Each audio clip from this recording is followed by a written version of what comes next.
My name is Nick. My life would have been pathetically unremarkable if not for one thing. I was born a werewolf. It's not like the movies. I wasn't bitten in the woods while camping with idiotic friends, and we don't turn into rabid dogs on the full moon, or go around biting the aforementioned idiotic campers. I've never heard of anyone getting turned by a bite or scratch.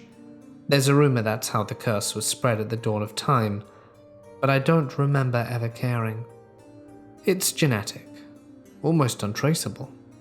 Most medical treatments won't pick up on it, but we avoid in-depth examination of our DNA just in case. My cousin Sheldon is a werewolf too. Not everyone in the family got the gene. Aside from our late grandfather, it's just us. Sheldon knows one or two others online. Men seem more prone to the gene than women. Sheldon doesn't know any female werewolves, but apparently they exist. He says they're twice as powerful, but he believes in any old rubbish he reads on the dark web. He also read that there are no more than 100 of our kind in the whole world. But again, I don't recall caring. As I said, we don't turn into wolves on the full moon, or at all. Our powers are strongest around the full moon, but we can use them whenever we like. Most of our skills aren't that impressive. Slightly more body hair than the average person, sharper and faster growing nails that can protrude slightly when needed. Acute hearing, flawless eyesight, you'll never see one of us wearing glasses. We heal quicker than the average person, but not at a rate anyone would find alarming. My grandfather died at 108. He beat cancer 3 times without treatment, but unfortunately the 4th time was too aggressive, even for werewolf healing speed. That's the problem. We can recover from wounds that would be fatal to humans, but our bodies still need time to fight the disease or injury. This means we can be killed almost as easily as anyone else. An ordinary bullet does the job. No silver required. That pretty much sums up life as a werewolf. I suppose there's one more thing I should mention. I was 13 when I first experienced the most remarkable trait of our condition.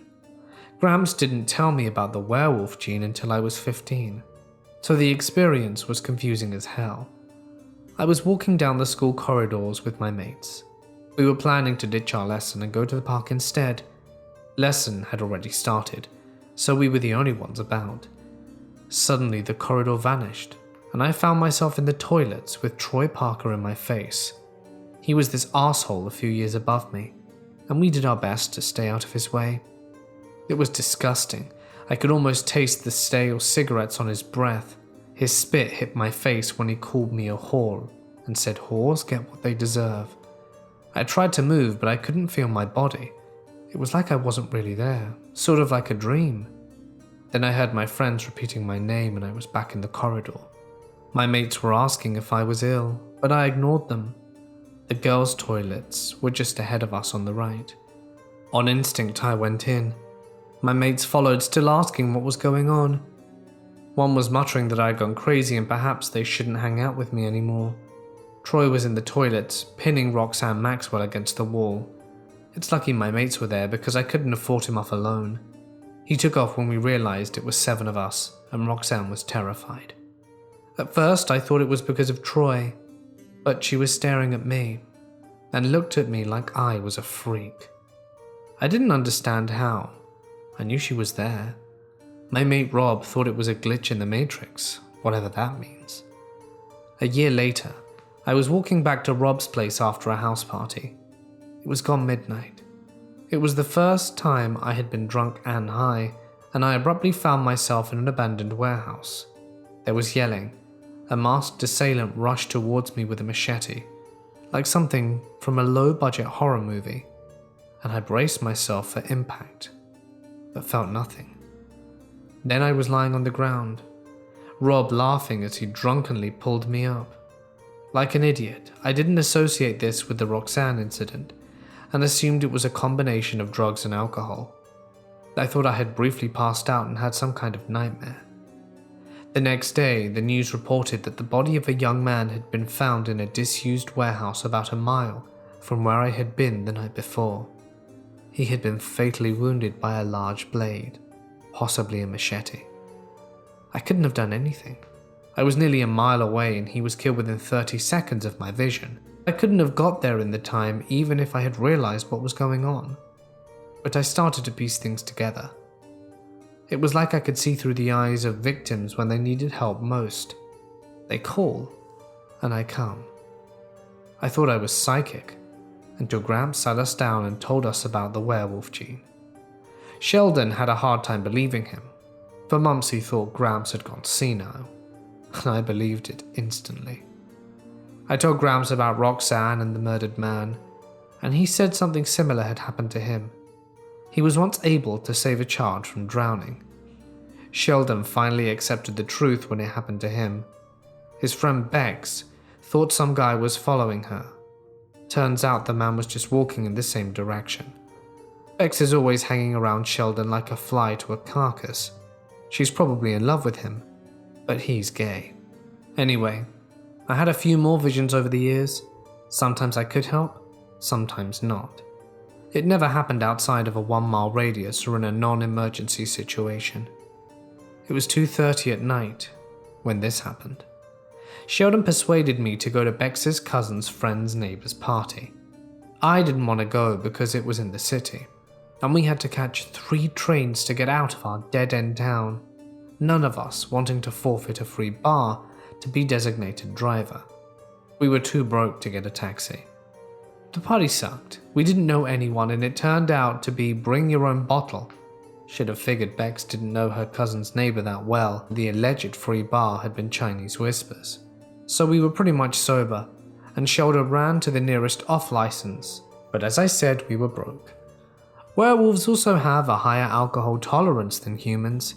We need to drink a lot to get drunk. We left just after 11 feeling deflated.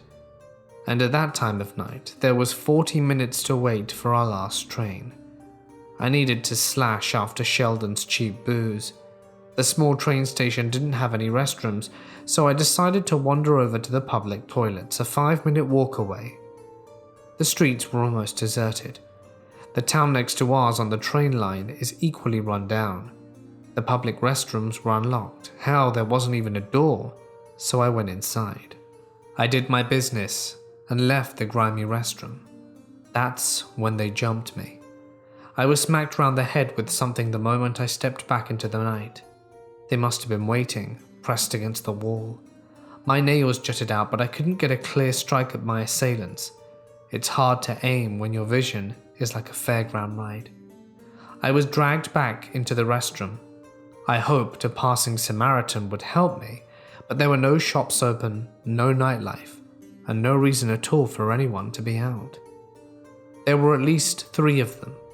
I heard voices, all with a distinct accent, Australian, Russian, German. We lived in an incredibly unremarkable industrial area. It's the kind of place people dream of leaving.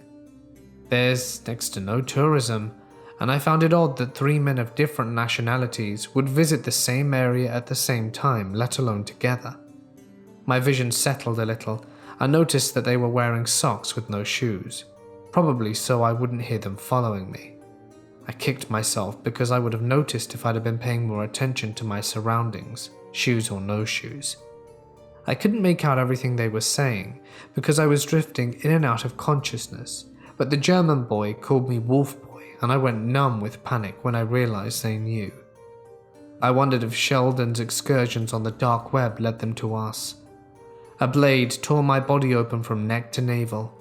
The cut wasn't deep enough to kill, but painful enough to make me cry in agony. I knew the wound wasn't fatal, but I couldn't fight or stand. If I made any attempts, they kicked me down, aggravating the wound in the process. In that moment, I regretted never taking any self-defense classes. I guess I always assumed being a werewolf would be enough, as insignificant as the condition often felt.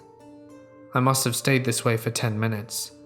The Australian was asking why the other one hadn't turned up yet, and I realized the other one meant Sheldon. Then I figured it out.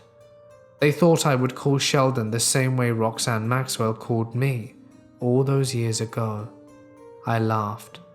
I laughed so hard the wound on my chest became unbearably painful. The German barked at me, demanding to know what was up. I told them I'd never bring Sheldon here, and I told them one has to desperately want to be found for it to work, and Sheldon coming here was the last thing I wanted. The blade sank into my stomach, my mouth filled with metallic blood, and I felt the warm liquid run down my chin and onto my chest. The men left the restroom saying they would try to get Sheldon on the platform or the train without anyone seeing. One said they should have gone to our houses, but another said the neighbors would have noticed or heard. And after the footsteps faded, I used my own blood to write on my arm.